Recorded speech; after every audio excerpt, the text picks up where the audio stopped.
महत्त्वाची बातमी, शेतकऱ्यांच्या खात्यात आता योजनेचे हप्ते जमा होणार आहेत। किसान योजनेच्या हप्त्याबाबत ही माहिती समोर आलेली आहे। राज्यभरातील शेतकऱ्यांसाठी आजच्या दिवसभराच्या महत्त्वाच्या सकाळच्या झटपट आणि ठळक बातम्या। 3 दिवस थंडीचे नंतर ढगाळ हवामान, 10 ते 14 जानेवारीपर्यंत थंडी कमी होणार असल्याचा हवामान तज्ज्ञाचा अंदाज। वादग्रस्त युती भाजपानं तोडल्या तर फडणवीस यांचा संतापानंतर निर्णय, अंबरनाथ अकोटमध्ये काँग्रेस एमआयएमशी फारकत घेण्यात आली। कांदा दरामध्ये घसरण झाली तर उत्पादक शेतकरी संकटात सापडले। 15 दिवसांपासून क्विंटल मागे 700 ते 800 रुपयांचे दर उतरले, शेतकरी मोठ्या अडचणीत येण्याची शक्यता।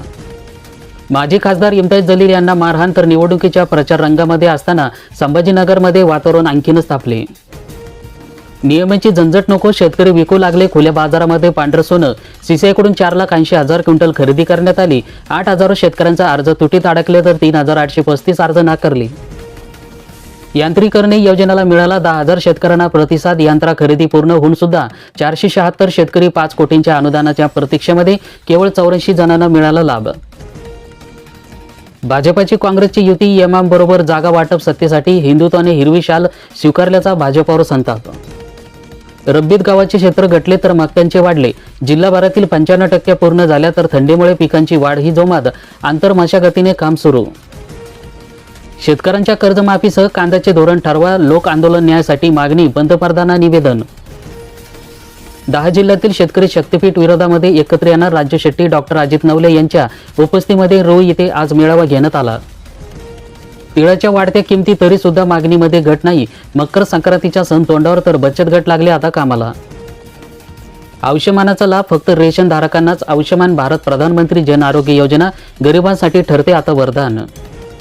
7/12 उतार्यावर नाव लावण्यासाठी लाच घेणारा तलाठी एसबीच्या जाळ्यामध्ये अडकला। जामनेर येथील कारवाई करण्यात आली तर 4,000 रुपये घेताना रंगे हात पकडले। शेतकऱ्यांना मनस्ताप, तुमसर तालुक्यातील 260 लाभार्थी आधार लिंकिंगमध्ये फेल, नमो योजनेचा 8वा हप्ता रखडणार।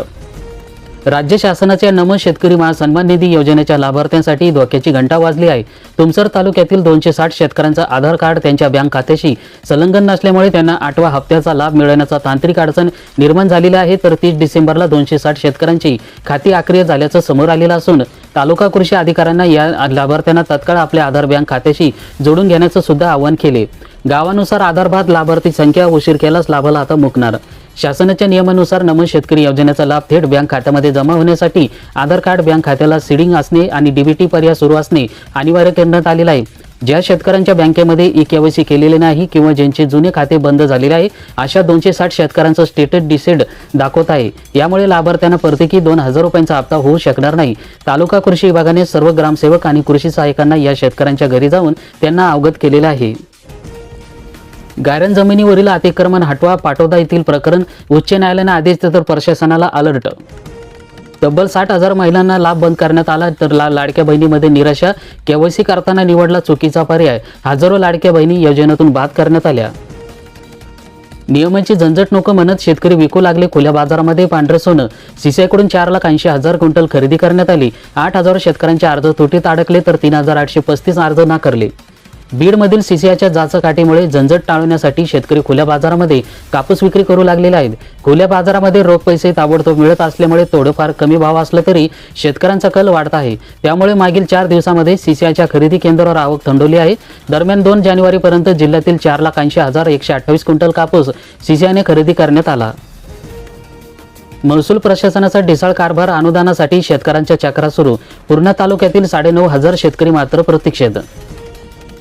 पूर्णा तालुक्यामधील मागील खरीप हंगामामधील मोठ्या प्रमाणामध्ये अतिवृष्टी झालेली होती, त्यामुळे शेतकऱ्यांचं अतोनात नुकसान झालेले आहे। जमिनी खरडून गेल्या अशा स्थितीमध्ये शासनाने नुकसानीपोटी अनुदान दिले, मात्र अद्याप तालुक्याभरातील शेतकऱ्यांना अनुदानाची प्रतीक्षा कायम आहे। नांदेड जिल्ह्याचं पीएम किसानचे अनुदान, चंद्रपूर जिल्ह्यामध्ये केले वर्ग, चूक तलाट्यांची त्रास तालंगाच्या शेतकऱ्यांना खासदारांची घेतली आता भेट। नांदेड तालुक्यातील तालंग गावातील 207 शेतकऱ्यांचं पीएम किसान योजनेचं अनुदान चंद्रपूर जिल्ह्यातील वर्ग झालेले असून त्यामुळे तालुक्याभरातील शेतकरी अनुदानापासून वंचित राहिलेला आहे। कापूस उत्पादक शेतकरी दुहेरी संकटात सापडला। सीसीआय कापूस खरेदीसाठी जाचक शिथिल करण्याची मागणी करण्यात आली। अधिकारी लोकप्रतिनिधींना लक्ष द्यावे, शेतकऱ्यांची मागणी। कर्जमाफी न झाल्यास 1 जुलैला एकही रेल्वे चाक फिरू देणार नाही, बच्चू कडू महाएल्गार शेतकरी मेळाव्यामध्ये सरकारला दिला इशारा। खरीप हंगाम संपला, पीक विमा मात्र अद्यापही मिळाला नाही. जिल्हाभरातील शेतकरी मदतीच्या प्रतीक्षेत शेतकरी झाले हतबल. वर्धा तालुक्यातील यावर्षी झालेल्या निसर्गाचा प्रकोप आणि अतिवृष्टीमुळे शेतकऱ्यांच्या नगदी पीक असलेल्या कापूस आणि सोयाबीन पिकांचं मोठ्या प्रमाणामध्ये नुकसान झालेलं आहे. या नुकसानीची भरपाई मिळेल या आशेने जिल्हाभरातील शेतकऱ्यांनी पीक विमा भरलेला आहे. मात्र आता हंगाम संपत आला असून सुद्धा पीक विमा रक्कम शेतकऱ्यांच्या खात्यामध्ये जमा झालेली नाही. प्रशासनाचे दीर्घाई आणि विमा कंपनीच्या टोलवाटोलीमुळे शेतकरी पीक विम्याच्या प्रतीक्षेत असून शेतकरी हतबल झालेला आहे. जिल्ह्यामध्ये अवकाळी तडाखा सुरू झाला तर बळीराजा पुन्हा सापडला संकटात. बांजर सांगवीमध्ये 1.5 तास पाऊस पडला तर फुलंब्री तालुक्यामधील आंबाचा मोहर रब्बी पिकांना मोठा फटका. हमीभावाच्या मागणीसाठी राज्यभर पदयात्रा सुरू झाली. बच्चू कडू यांची माहिती. वाणी येथील यवतमाळ शेतीमालाला योग्य हमीभाव तसेच वन प्राण्याच्या तातडीने बंदोबस्त करण्यात यावा या प्रमुख मागणीसाठी येत्या शिवजयंतीपासून राज्यभर पदयात्रा काढण्यात येणार असल्याची घोषणा माजी मंत्री बच्चू कडू यांनी दिली. प्रथमच दर तेजीत पण शेतकऱ्यांकडे सोयाबीन संपले. दर पोहोचले 4,900 रुपयावर. कापसाचा हमी दर घसरले तर खुल्या बाजारामध्ये झाली वाढ. कमी ग्रेडवर नाराजी तर 8,000 पर्यंत दर जाण्याची व्यक्त होत आहे शक्यता. 30 जूनपर्यंत थकबाकीदार शेतकऱ्यांना कर्जमाफी. बँकांना माहिती तयार ठेवण्याच्या दिल्या आता सूचना. परभणी येथील राज्यभरातील थकबाकीदार शेतकऱ्यांना दिलासा देण्यासाठी 30 जूनपूर्वी कर्जमाफी देण्याचा निर्णय घेण्यात आलेला आहे. या अनुषंगाने सहकारी विभागाने जिल्हाभरातील मध्यवर्ती सहकारी बँका तसेच राष्ट्रीयकृत बँकांकडून सविस्तर माहिती मागवली जात आहे. 30 जून 2025 पर्यंत थकबाकीदार असलेल्या शेतकऱ्यांसह चालू कर्जदाराची माहिती यामध्ये समाविष्ट करण्यात आली. यामुळे शेतकऱ्यांचा मोठा दिलासा मिळणार. पंचनामा झाला, ई-केवायसी केली, 7 महिने होऊन गेले. मदत कधी मिळणार? भरपाई रखडली. मे महिन्यामध्ये झाले होते शेतकऱ्यांचं अवकाळीनं पिकांचं नुकसान. कापसावर आयात कर शासनाचा निर्णय ठरणार. साप गेल्यावर काठी झोडपणारा. 6 ते 7 हजार रुपये क्विंटल दराने विकला कापूस. शेतकऱ्यांचं झालं आर्थिक नुकसान. महावितरणचा शॉक देणारी नीती. दिवसा वीज पुरवठा शेतकऱ्यांच्या मुळावर. रब्बी हंगामी आला आता शेतकऱ्यांचा धोक्यात. नवीन वर्षामध्ये रेशनवर ज्वारी बंद तर तांदूळ कमी तर गहू जास्त मिळणार. पैसे भरून सुद्धा सौरपंप काही शेतकऱ्यांना मिळेना तर पाणी असून सुद्धा पिकांना देता येणार. हातगाव तालुक्यातील बामणी फाटा फाळसा मानाठा परिसरातील मागेल त्याला सौर कृषी पंप योजनेच्या अंमलबजावणी अत्यंत संत गतीने सुरू असून पैसे भरून सुद्धा सौर कृषी पंप न मिळाल्यामुळे शेतकरी मोठा कोटीला आलेले आहेत. शेतकऱ्यांच्या कर्जमाफीसह कांद्याचे धोरण ठरवा. लोक आंदोलन न्यायाची मागणी. पंतप्रधानांना निवेदन देण्यात आले. पारनेर तालुक्यातील जिल्हा अहिल्यानगर शेतकऱ्यांना कर्जमाफी देण्याबरोबरच कांदा आणि त्या बाबतीचे धोरण ठरवावे अशी मागणी करणारे पत्र लोक आंदोलन न्यायातर्फे पंतप्रधान नरेंद्र मोदी यांना पाठवण्यात आले. 300 रुपयांना वाढले भाव तर सोयाबीनचा कुठपर्यंत जाणार भाव. भाववाढीचा फायदा व्यापाऱ्यांनाच. नाफेडची खरेदी केवळ 2%. वणी तालुक्यातील गेल्या वर्षीचा दिवाळीभरापासून महाराष्ट्रभरातील शेतकरी सोयाबीनच्या दरवाढीकडे आशेने पाहत होते. मात्र अपेक्षेप्रमाणे दर न वाढवल्यामुळे बहुसंख्य शेतकऱ्यांनी उपलब्ध बाजारभावावरच आपला माल विकावा लागला. मात्र सोयाबीनचे दर 4,400 रुपयावरून आता 4,700 रुपये प्रति क्विंटल पर्यंत वाढलेले आहे. तर पण दुर्दैवाने या वाढीचा फायदा फार थोड्या शेतकऱ्यांनाच मिळत आहे. कारण बहुतेक शेतकऱ्यांना मालच उरलेला नाही. त्यांनी आपला माल कमी भावामध्ये विकला आणि सोयाबीनच्या दरामध्ये आता 400 ते 500 रुपयांची वाढ झाली. 150 शेतकऱ्यांचा विद्युत मोटरीच्या वायरची चोरी झाली तर शेतकऱ्यांचं लाखो रुपयांचं नुकसान. शेतकऱ्यांना मोठा दिलासा मिळणार. 2 लाख रुपयापर्यंत शेतकऱ्यांचं मुद्रक शुल्क माफ. महायुती सरकारची महत्त्वाची घोषणा. महाराष्ट्र सरकारने राज्यभरातील लाखो शेतकऱ्यांना नवीन वर्षाची एक महत्त्वाची भेट दिलेली आहे.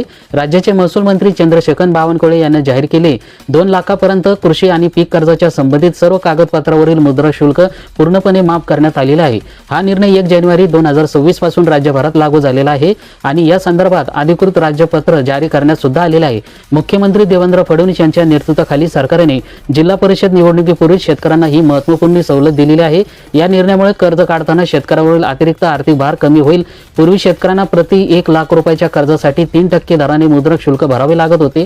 याचा अर्थ असा की आता 2 लाखपर्यंत कर्जावरील केवळ शेतकऱ्यांना मुद्रक शुल्क माफ होणार आहे. त्यामुळे शेतकऱ्यांना आता मोठा दिलासा मिळतोय. डोंगरे कुटुंबांना मदत द्या अन्यथा कारखाना बंद पाडू. स्वर्ग गोपीनाथ मुंडे साहेब. ऊसतोड संघटनेचा आता इशारा. साखर सम्राटांना ऊसतोड मजुरांना कोणी वाली नाही असे समजू नका. थंडीच्या कडाकाने फुलला तुळजापूरचा आंबा मोहर. मागची पाने उलट्याला लावू नका. उपमुख्यमंत्री अजित पवार यांनी भाजपामध्ये ठिणगी पडली. महसूल मंत्री चंद्रशेखर बावनकुळे यांचा अजितदादांना थेट धमकी. 70,000 कोटी रुपयांच्या सुनावणीचा निकाल अजून बाकी.